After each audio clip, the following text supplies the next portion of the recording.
Welcome to another episode of For You to Survive. Today we're going to be innovative. We got a bow and a bowstring, we got a fireboard, we got a spindle that I haven't burned in, and I don't have a socket. I'm going to show you a really innovative way to make a socket and a really innovative tinder or fine kindling that's made here on this rainy day. It's kind of damp, it's not raining now, but things are not as dry and ideal as I'd like, but you gotta survive in whatever conditions there are. In this scenario, we're going to use leaves as a socket.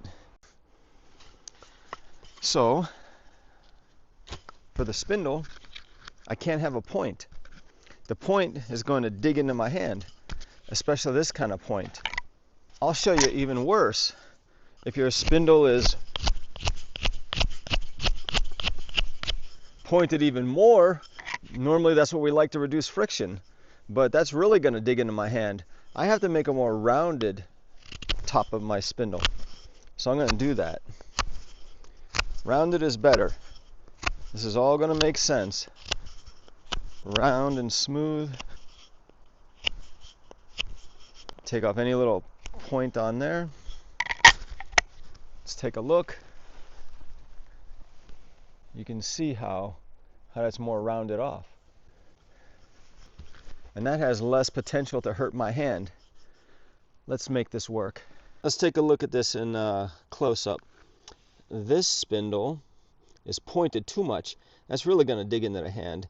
This is better, but we really need something blunt like this. That's going to be much, much nicer for the hand. For this next part, I need 12 big handfuls of leaves. So we're going to call that one handful.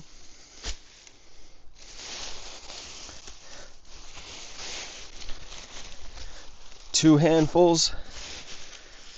3, 4,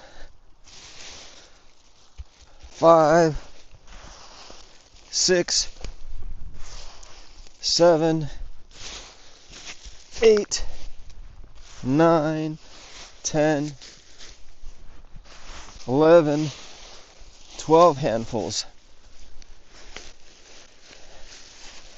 It basically has to be enough leaves to fit in your hand, and this is overkill, but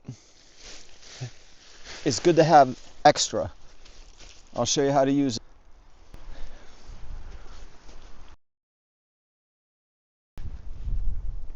Here's some hemlock branches.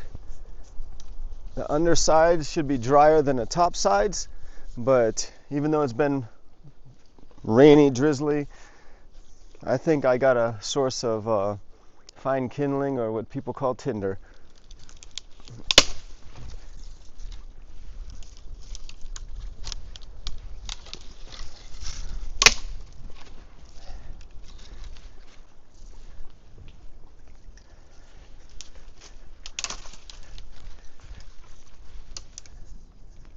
I'm going to grab as much of it as I can. This next part, we need some scrapings. Basically gonna scrape.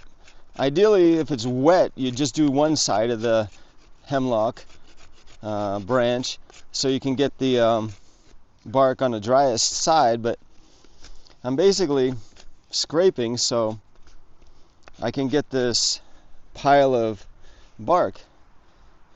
Sometimes it works better on the less dead side.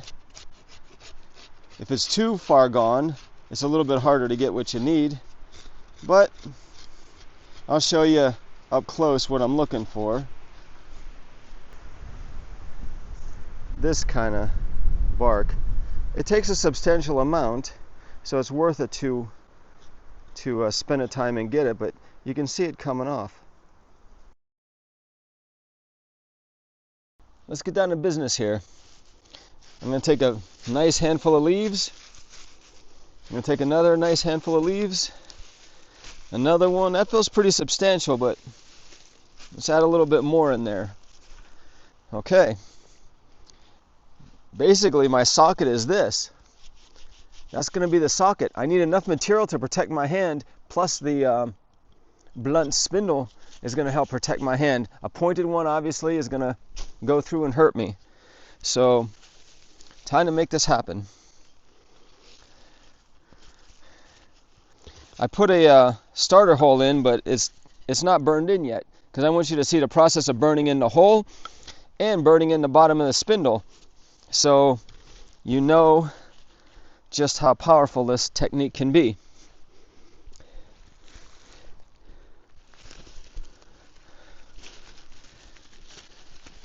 It helps to cup your hand nicely, positioning the leaves in just such a way that you feel protected. I want you to get a good view. Let's move that around.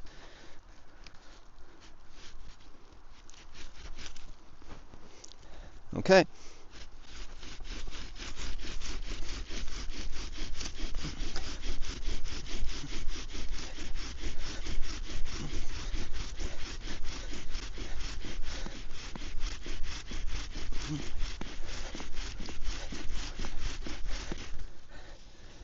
Well, we're burning in.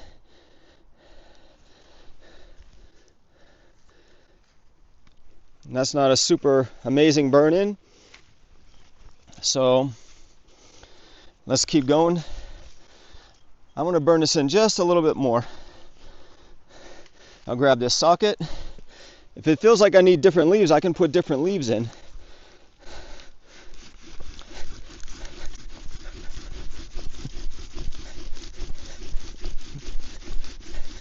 There we go. That's a good burn-in. For me, that's convincing. I'm going to give you a look.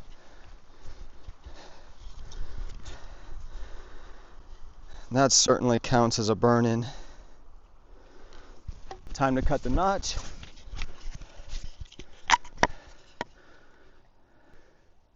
Okay, I just cut my notch. I should keep the tip of my spindle off the ground. Put my knife away.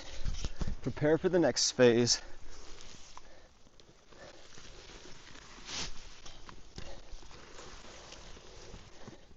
Here was the bark. Here's the bark I collected.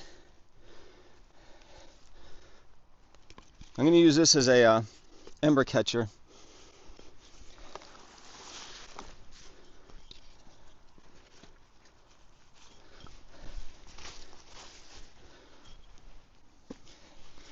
I have the option. I can use the same socket or I can use a different one.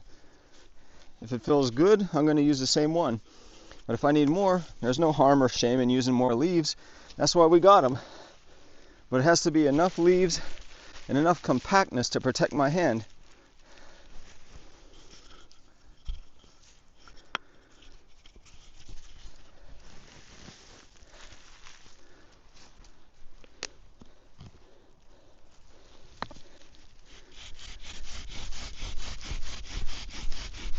I'm manipulating the leaves a little bit if I need to, just to make sure there's enough protection on my hand.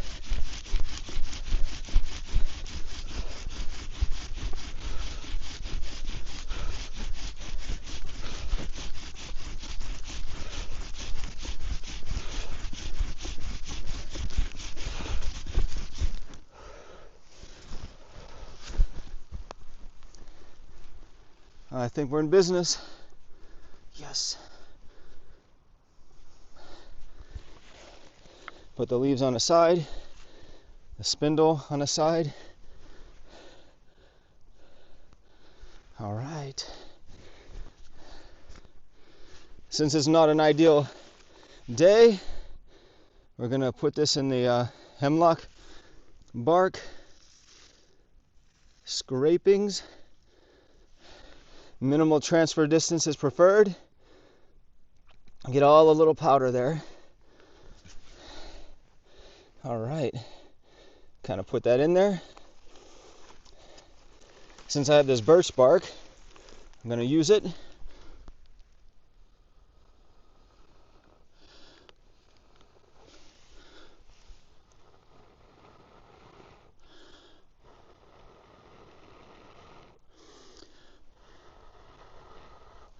Gonna let things grow.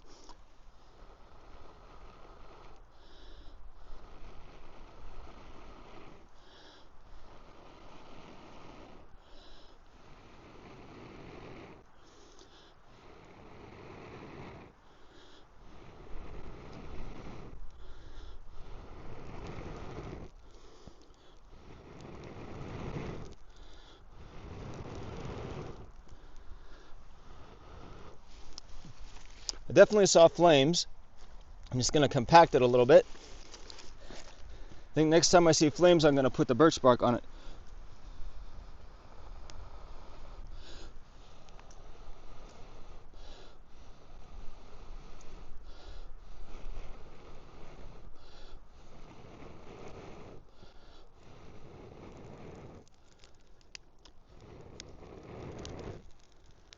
This is strong enough to burn on its own.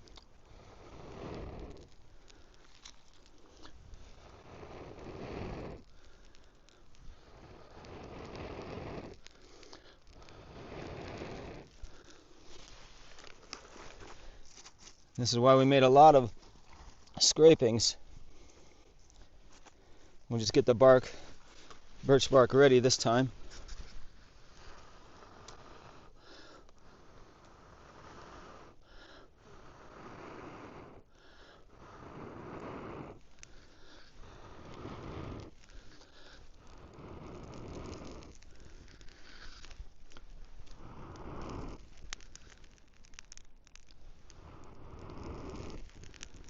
We have to put it in perspective. It is a rainy, wet condition kind of day. It's not actively raining now, but there's some fire right there. Or flames. That can certainly lead to a fire, so that's pretty successful. One nice thing about this system is, when you're done, you go stealth mode. You cover up your tracks.